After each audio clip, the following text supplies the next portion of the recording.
Alright, now here's my video collection. Now, you may be wondering why it took so long for me to show this. Well, to begin with, the thing is barely even clean, as you can see. I mean, that's just perfect, right? I barely even have enough shelves for all the tapes I have. Yeah, this is all VHS, by the way. And these two shelves in particular are Betamax. And I'm going to give you like a brief background of each one. So, Betamax technically came out before VHS. Both Betamax and VHS were invented in Japan, but there's a reason why Betamax has been mostly lost to time. So, as you can see, they're a bit smaller, and yeah, this is what an actual beta tape is, and you can't just open it like a VHS. There's a little lock right there that you would need to push as well.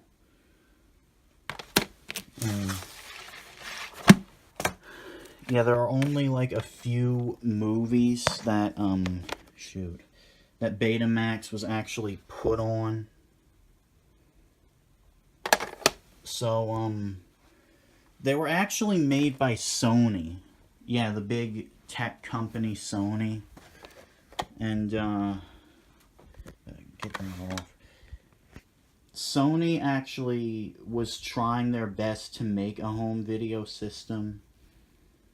And they finally made it in '75 and released these early in the US by '76. But then, literally a year later, VHS hit the scene. They were more cheaper and more easier to handle. It's also because Sony just didn't allow anyone else to make Betamax, so they pretty much just killed themselves. This is why having one company with such a monopoly on the whole home video market is so bad, by the way. Ahem. And finally, to what you've probably already noticed, these things. Now, just by first glance, you think that these are like, records or album covers, but they're not really. They're something else. They're called LazerDisc. And, I mean, you're not wrong. They're basically just records, but with a movie on it. And, let me see. I'm going to show you a few. And I also have to plug this stuff back in because, a while back there was like this rainstorm and I didn't want anything to get an electrical surge.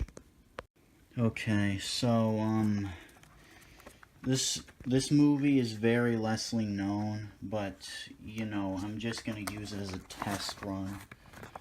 And, come on, get out. Okay.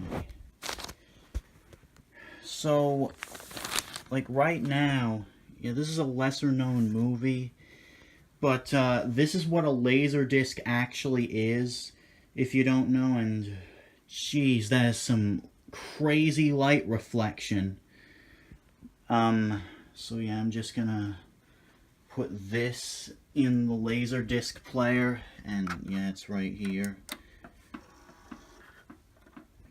Yeah, so, I mean, the quality is good, so, yeah, and see, it's got that giant tray to sustain the disc. You gotta be really careful not to scratch these things, because they're too beautiful, and it'll mess them up anyway if you do. So, yeah, and that's what it's called, LDs. Alright, play. Yeah, so, yeah, the quality of these LazerDisc, or, yeah, LDs as we call them, are pretty good. Yeah, look at this. Copyright pictures under this video disc. Well, I mean, it's not like people really recorded on these anyway. And yeah, this movie in particular was imported from China. So, I don't even know how I got a hold of it. Director of the acclaimed action classics. Yeah, see? So, yeah, I had to stop it there because, like, normally those countries don't have any fair use laws. So that could probably get the video pulled anyway, but I don't think anyone will really care. I'm not even trying to sell this. But yeah, this is what a LazerDisc is. And, but it's not really an analog format like VHS. It's not digital, surprisingly. It's actually an analog format. So yeah, I don't know what it's made of or anything, but yeah, these came out in '78, like a year after VHS. And okay, let's see. These were normally used by big companies, but occasionally someone, home video would hold these things. And like, they didn't really catch on because, again, they were just inconvenient. And as you can see, side 2, side 1. Because midway through the movie, it would stop. Then you'd have to turn the disc over to watch the rest of the movie. I mean, not helping is the fact that this one has 2 discs. Yeah, so they could have multiple discs, and, you'd have to do that. Like, it's no wonder this format didn't really catch on. And, okay, now that this is done, I'll show you the rest. But, yeah, LazerDisc, they really are cool. Like, it's like records and all. I don't know if these will actually make a resurgence or not, but I mean, vinyl's coming back, and they partially bought back cassette tape, like little audio tape recorders, and like, I really don't even know, but it would be cool, to say the least. Alright, now that the 16mm film is done, I'm gonna show you this little gem right here. This is actually another disc format, like right over there. It's called CED, Capacitance Electronic Disc. It's similar in size and concept to LazerDisc, but I mean, these were terrible. They only lasted for a few years in the early 80s. And right below the dual disc and VHS player is the CED player. And, oh my god, watch how I put this in the player. It's really weird. Come on, power. So yeah, look at this. I have to put the whole thing in, if I can. Yeah, it'll suck the whole thing in. It'll take the disc out, and it'll spit the case back at me. Then it'll start playing the movie. That is freaky. And yeah, it's playing in there. I don't know what channel it's on, but I'll check it out. But yeah, as you can see, the disc is not even in there anymore. I have pulled it out of the case just to see what it looks like. These I actually didn't even order from eBay. I actually found them at, a Goodwill or whatever. That's not too far from here. And then we got this machine, and then we just kept coming back for more, and the lady's like the lady at the store is like, you can just have the rest of these CEDs for free, or whatever, I think it was. But, because I was the only person in town that had a machine to play them. Like, no one knew what they were when they first got them.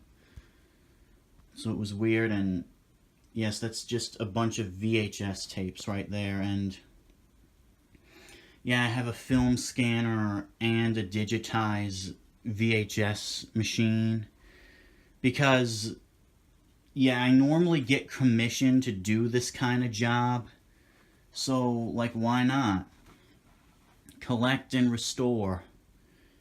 In fact, those two big reels right there is a full feature-length movie that has been lost to time. So yeah, I'm a lost media collector myself. And yeah, I tried dividing them into genre, which, yeah, it didn't work out because it is just getting so crowded.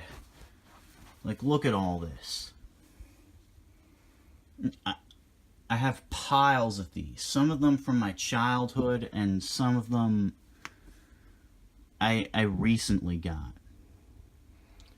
Like, I have a full suitcase of these stuff.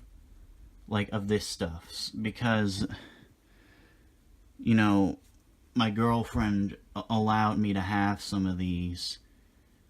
It's just absolutely insane. Look at that. Shrek on VHS. You're barely even gonna find that now. But yeah, these are no particular genre. Like, as you can see, the Terminator trilogy, I couldn't fit it in the action sci-fi genre, though I really wish I could, because they're so good, but I just couldn't do it. And, like, as you can see right here, I have Die Hard, Mission Impossible, Rambo, The Matrix, Independence Day, some of the Star Trek movies, E.T., Back to the Future, War Games. Oh, and look at these, the Short Circuit movies. Jeez, I just love Johnny Five. So I knew I had to get both of these films. Yeah, and there's more over here, like the Rocky movies, Jurassic Park.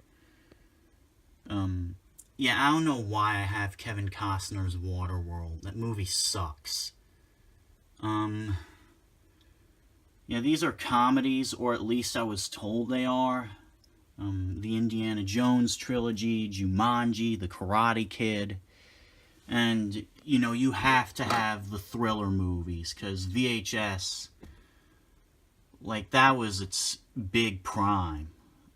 Thriller movies, and yeah, I have it all. Nightmare on Elm Street, Halloween, Silence of the Lambs, Friday the 13th, and I wish I had Texas Chainsaw Massacre. Then I'd have all the Slasher Street boys. In fact, the very first time I watched Nightmare on Elm Street was on that VHS tape. That's kind of... I don't even know what to think. And, you know, of course, Western. And right here are some of the tapes I owned from my childhood. Like, as you can see, there's a Bob the Builder VHS, which, I didn't own this one, I just recently got it. But I think these two, yeah, I owned, yeah, these are both Bob the Builder VHS I owned as a child. And oh my god, Bob the Builder live. I still really love that show, because the animatronics in that show are just so well made. Like, it's unbelievable how much work they put into that. So, like, I used to watch the hell out of this as a kid. I don't remember some of this other stuff. Oh, a Sesame Street tape, which is, I think, this little compilation. And speaking of Sesame Street, I want you to see this little thing. Friends to the Rescue. This tape is something I used to own as a child, oddly enough. But I barely remember it because, okay, first off, we were looking for tapes that I used to own in the attic. And we were just looking through everything, and then we just found this. And the reason why I really am sentimental towards the Sesame Street episode is because, well, if you remember the two big disasters in America of the 2000s, then you'll probably know why. The first is obviously 9/11, and the second, Hurricane Katrina. I mean, I was only 5 years old when that happened. Our home was just ravaged and destroyed. Like, our house was just nothing but bits and pieces by that time. I even tried wandering into the structure. But you might be thinking, oh no, that's dangerous. But I mean, what do you expect? I was a kid. I was 5 years old. And yeah, it took a while for us to get back onto our feet. And my grandmother told me every time we put on this tape, this particular Sesame Street episode, I'd cry my eyes out.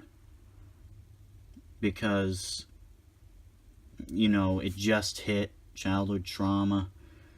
And, I mean, I can definitely have an appreciation for it now. Because that definitely is a lot of care that Sesame Street does for their episodes. Like, especially, you know, Mr. Hooper's death.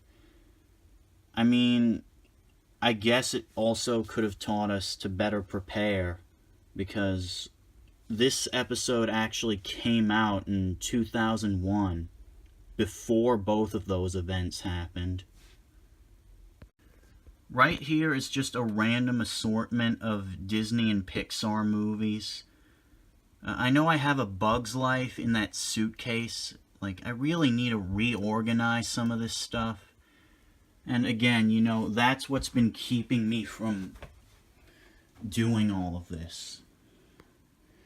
And speaking of Disney, right here is a collection I'm really, really sentimental towards because, yeah, it's a VHS collection of the entire Disney animated canon. As you can see, I have the Golden Age collection done. The Wartime Age really needs some work.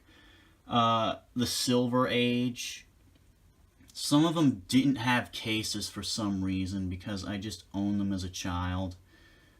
Some of them I collected now, like this Cinderella tape, for some reason just did not have the case.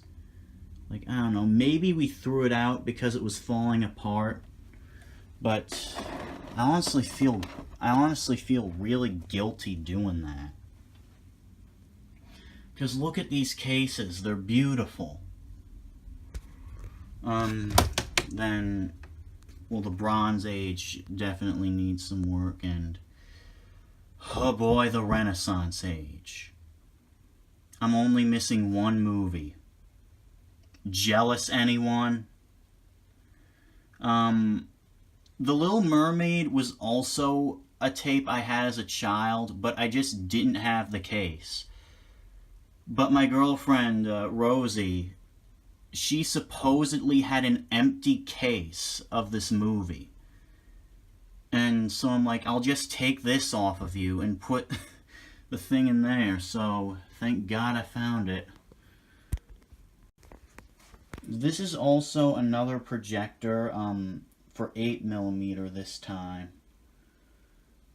Because, you know, smaller film needs smaller projectors. This is a VHS rewinder, which is actually a tool in this collection that helps me with my job. Because, you know, restoring VHS tapes, it really does take a lot of winding. And I have plenty of those. Like, at this point, I don't know if I should sell them or not. But yeah, like, this is a crazy collection. There's a suitcase in the closet, and as you can see right there, yeah, more VHS tapes. Also, I wanted to turn you over here till the end because, this tape right here, Song of the South, not a lot of people remember this movie, but it's the movie that, you know, the Disney World Splash Mountain ride is based on. But the only reason why Song of the South has not been released in America is because, like, not even on VHS. It's because, look, just look at the movie yourself. Even the title card, it was racist. Or at the very least, it was subliminally racist. I mean, it wasn't entirely. This guy, Uncle Remus, as he's called, he's played by James Baskett. And James Baskett really does play this great performance in Song of the South. Like, most of the stories in Song of the South were based off of another compilation of stories that someone else made. Because, you know, remember, Disney was a master at taking ideas that weren't his originally and just made it to his own. If you're wondering, Song of the South came out in 1946. And yes, it's a live-action animation hybrid. That is honestly pretty impressive for the mid-40s. Also, I want to direct you back to the animated canon collection for a bit. You know why it's so hard to find some things for the wartime age? Well, it's simply because cartoons in general in the 1940s were just... they were really subliminally racist, or even outright stating it. I mean, if you look at some of the Looney Tunes cartoons released in between the late 30s and 40s, there's even a full collection of them called the Censored 11. And I dare you to watch all 11 of those cartoons without cringing. Because, oh my god, just some of the titles alone are cringeworthy. Like, I couldn't even make it past 2. But, the wartime films were mostly off or inconsistent. That's why they're criticized so much, and also another reason why they just haven't been released. Also, mind you, they all premiered in America. Like, Song of the South was originally released in America and was definitely the top film of 46. But, you know, again, due to the standards and time, it just kind of went away. Which leads me to a question. How long are people in Disney World going to ride Splash Mountain without knowing what its movie is? But yeah, there's also a reason why most of Disney's films in the 1940s have been lost to time. Because, well, I mean, again, they're often inconsistent with its stories because most of Disney's team was hired and drafted for the war effort. And others had to stay at his studio to make propaganda films. So, yeah, most of these just haven't aged well. And some of these wartime films are just brutal, like Melody Time. Like, there's this tugboat. It literally crashes into a harbor and kills off half a city block. My shattered childhood. But in spite of how uncomfortable it is to look at Song of the South, especially now, I actually thought the movie on a base level was pretty good. Like, it hasn't aged well, obviously, but I still really liked it. It was just a breath of fresh air for me. Also, Alice in Wonderland. Yeah, there's no case for it, so I gotta figure this out. And I don't have any more labels left. So that's pretty much my entire video collection. I mean, there's always different genres, like some of those 16 films are Christmas themed. And, you know, they're all different genres, great movies to watch, some of them not. But there is one thing I wanted you to see before I end this point. This thing. Like, okay. So, do you know what this is? Like, I'm asking some of my viewers specifically because, look at this. I don't know where it says, but, like, it says this was released by the BBC or something. Yeah, see, BBC Video. Like, what exactly is this? Okay, now that that's done, yeah, this is the whole video collection. And also, I know there's a few devices I've shown that you're probably wondering if they work or not, like this VHS camera I have. Do they all work? Yes, every single device in here works. So, that's it for now. Later, we'll talk about the retro video game collection.